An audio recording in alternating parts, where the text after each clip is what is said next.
ആദ്യമായിട്ട് നമ്മൾ ഇന്നലെ രാഹുൽ ഗാന്ധിയുടെ ഈ ഇലക്ഷന്റെ ഭാഗമായി അദ്ദേഹത്തിന്റെ ഒരു ആദ്യത്തെ രാഷ്ട്രീയ നാടകം അല്ലെങ്കിൽ ഭരണ നാടകം നമ്മളെല്ലാവരും ഇന്നലെ കണ്ടു. ടെക്നോ പാർക്കിൽ അദ്ദേഹം പോയി കുറച്ച് കാര്യങ്ങൾ അവിടെ പറഞ്ഞു. പിന്നെ കോൺഗ്രസിന്റെ ഒരു 5 പോയിന്റിന്റെ വാഗ്ദാനങ്ങൾ, അത് ഇന്ദിരാ ഗ്യാരണ്ടി എന്ന പേരിൽ അദ്ദേഹം അവിടെ പ്രഖ്യാപിച്ചു. ഇതിനെക്കുറിച്ച് ഒരു ചർച്ച നടക്കണം. നമ്മളെല്ലാവരും ഇത് പരിശോധിക്കണം. കോൺഗ്രസ് പാർട്ടിന്റെ രാഹുൽ ഗാന്ധി ഏറ്റെടുത്ത് കഴിഞ്ഞിട്ട് കോൺഗ്രസ് പാർട്ടിന്റെ രാഷ്ട്രീയം ഒരു വാഗ്ദാനത്തിന്റെ രാഷ്ട്രീയമാണ്, ഒരു ഫേക്ക് പ്രോമിസസിന്റെ രാഷ്ട്രീയമാണ്. ഇപ്പോൾ ഇത് കേരളത്തിൽ നടക്കുന്നത് ആദ്യമായിട്ടല്ല കോൺഗ്രസ് ചെയ്യുന്നത്. അവര് ബീഹാറിൽ ചെയ്തു, മഹാരാഷ്ട്രയിൽ ചെയ്തു, ഡൽഹിയിൽ ചെയ്തു, 2024 ലോക്സഭ ഇലക്ഷനിൽ ചെയ്തു, ഹിമാചൽ പ്രദേശിൽ ചെയ്തു, തെലങ്കാനയിൽ ചെയ്തു, കർണാടകയിൽ ചെയ്തു. പക്ഷെ ഇന്ന് അതൊന്ന് പരിശോധിക്കണം. ഞാൻ പറഞ്ഞല്ലോ, ഈ ഇലക്ഷനിൽ ഏത് പൊളിറ്റിക്കൽ പാർട്ടിയാണെങ്കിൽ വെറുതെ പറഞ്ഞു ഓടിപ്പോവാൻ ഞങ്ങൾ സമ്മതിക്കില്ല. നിങ്ങൾക്കൊരു കാഴ്ചപ്പാട്, നാടിനെ നന്നാക്കാനോ നാടിന് ജനങ്ങളെ പ്രശ്നങ്ങൾ പരിഹരിക്കാനോ ഒരു കാഴ്ചപ്പാടോ ഐഡിയ ഉണ്ടെങ്കിൽ അതിനെക്കുറിച്ച് ചർച്ച ചെയ്യണം. വെറുതെ ഒരു വാഗ്ദാനം ജനങ്ങളെ വിഡ്ഢിയാക്കുന്ന രീതിയിൽ, പഴയ രീതിയിൽ നിങ്ങളെ മുമ്പോട്ട് കൊണ്ടുപോകാൻ ഞങ്ങൾ സമ്മതിക്കില്ല. അപ്പോൾ രാഹുൽ ഗാന്ധിയുടെ കോൺഗ്രസ് പാർട്ടിന്റെ ട്രാക്ക് റെക്കോർഡ് എന്താണെന്ന് നമ്മളൊന്ന് ഇന്ന് പരിശോധിക്കണം, പഠിക്കണം. രാഹുൽ ഗാന്ധിയുടെ കോൺഗ്രസ് ഭരിക്കുന്ന തെലങ്കാനയിൽ ഇന്ന് എന്താണ് സ്ഥിതി?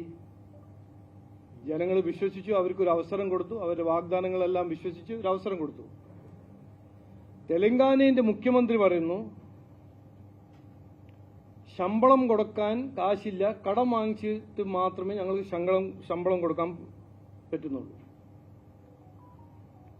തെലങ്കാന സർക്കാർ ഫാം ലോൺ വേവർ പ്രഖ്യാപിക്കുന്നു, പക്ഷെ അവിടുത്തെ കർഷകർക്കൊന്നും കാശ് കിട്ടുന്നില്ല.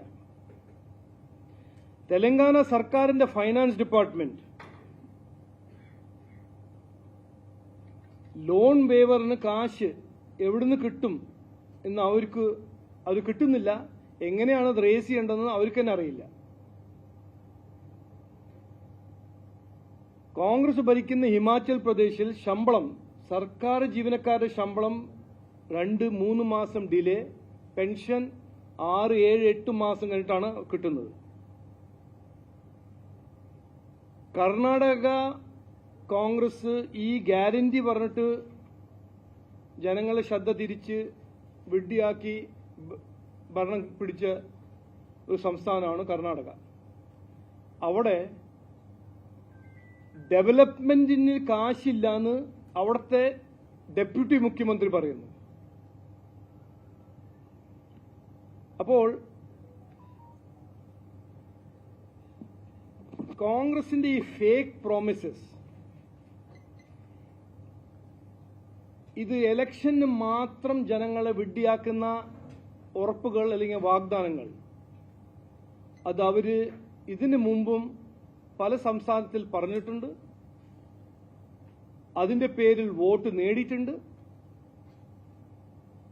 ആ സംസ്ഥാനത്തിന്റെ സ്ഥിതി എന്താണെന്ന് BJP മഹാരാഷ്ട്ര ഇലക്ഷന്റെ സമയത്ത് മുൻപോട്ട് വെച്ച ഒരു സാമ്പിളാണ് ഞാൻ ഇന്ന് ഇവിടെ കാണിക്കുന്നത്. എന്തെങ്കിലും പറയാ, എന്തെങ്കിലും വാഗ്ദാനം കൊടുക്കുക, ഏതു വിലയാണെങ്കിലും ഏത് ലെവലിലും പോവാൻ തയ്യാറാണ് കോൺഗ്രസ് പാർട്ടി ഭരണം പിടിക്കാൻ. അത് ജനങ്ങൾക്ക് വേണ്ടിയിട്ടാണോ ഭരണം പിടിക്കേണ്ടത്? അല്ല. ജനങ്ങളുടെ പ്രശ്നങ്ങൾ പരിഹരിക്കാനാണോ? അല്ല. വികസനം കൊണ്ടുവരാനാണോ? അല്ല. പിന്നെ എന്തിനാണ്? അഴിമതി. ഞാനൊരു മാധ്യമ സുഹൃത്തോട് എൻ്റെ ഒരു റിക്വസ്റ്റ്, അഭ്യർത്ഥന, ഇതെല്ലാം നിങ്ങൾ തന്നെ പരിശോധിക്കണം. ഞാനൊരു കൃത്യമായ ഒരു ഉദാഹരണം, കോൺഗ്രസിന്റെ രാഷ്ട്രീയം, രാഹുൽ ഗാന്ധിന്റെ രാഷ്ട്രീയത്തിനെ കുറിച്ചൊരു ഉദാഹരണം ഞാൻ മുമ്പോട്ട് വയ്ക്കാൻ ആഗ്രഹിക്കുന്നു. ഒരു തെളിവുകൊണ്ട് ഞാൻ പറഞ്ഞ, ഇതെല്ലാം ഞാൻ പറഞ്ഞത് 100% സത്യമാണ്. 2009 ലോക്സഭ ഇലക്ഷന്റെ സമയത്ത് രാഹുൽ ഗാന്ധിന്റെ കോൺഗ്രസ് ഒരു ഫാം ലോൺ വേവർ പ്രഖ്യാപിച്ചു. കർഷകർക്ക് അവരുടെ കടം വായ്പ നമ്മൾ വേവ് ചെയ്യണം എന്ന് പറഞ്ഞൊരു പ്രോഗ്രാം പ്രഖ്യാപിച്ചു. 45,000 കോടി എന്തോ ആയിരുന്നു അതിന്റെ ചെലവ്, ഇലക്ഷന്റെ തൊട്ടു മുമ്പ്. ഇലക്ഷൻ കഴിഞ്ഞിട്ട് CAG അത് ഓഡിറ്റ് ചെയ്തപ്പോൾ CAG കണ്ടുപിടിച്ചത്, ഇത് UPA ഭരിക്കുന്ന സമയത്ത് CAG ഓഡിറ്റ് ചെയ്തതാണ്, 30% ലോൺ വേവറിൽ തട്ടിപ്പായിരുന്നു. അപ്പൊ പാവങ്ങളുടെ പേരില് പദ്ധതികളും പ്രോഗ്രാമും പ്രഖ്യാപിക്കുന്ന കോൺഗ്രസ് പാർട്ടി വോട്ട് നേടാൻ ഓരോരോ വാഗ്ദാനം കൊടുക്കുന്ന കോൺഗ്രസ് പാർട്ടി ഇത് ചെയ്യുന്നത് എന്തിനാണെന്ന് ചോദിച്ചാൽ അഴിമതിക്ക് വേണ്ടിയിട്ടാണ് ചെയ്യുന്നത്. പിന്നെ മറ്റൊരു ഉദാഹരണം, രാഹുൽ ഗാന്ധി. ഇത് രാഹുൽ ഗാന്ധിയാണല്ലോ അവരുടെ hero, star, ideological mentor, economic visionary. ലോക്സഭയിലെ സമയത്ത് അദ്ദേഹം പറഞ്ഞു, ഒരു കോൺഗ്രസ് ഒരു കട്ടാക്കട്ട് പ്രോഗ്രാം നടത്തി. മഹിളകൾ അത് എൻറോൾ ചെയ്താൽ, ഒരു ഫോം എല്ലാം ഡിസ്ട്രിബ്യൂട്ട് ചെയ്തു. മഹിളകൾ അത് എൻറോൾ ചെയ്താൽ അവർക്ക് എല്ലാ മാസം ഒരു ഗ്യാരണ്ടീഡ് എമൗണ്ട് കിട്ടും. അപ്പോൾ ഇലക്ഷന് മുമ്പ് ആൾക്കാർ ആയിരക്കണക്കിന് ലൈനിൽ നിന്നു, ഫോം ഫില്ല് ചെയ്തു. ഇലക്ഷൻ വന്നു, ഇലക്ഷൻ പോയി, റിസൾട്ട് വന്നു, ഇലക്ഷൻ മുമ്പോട്ട് പോയപ്പോൾ ആർക്കും ഒരു നയാ പൈസ കിട്ടിയില്ല.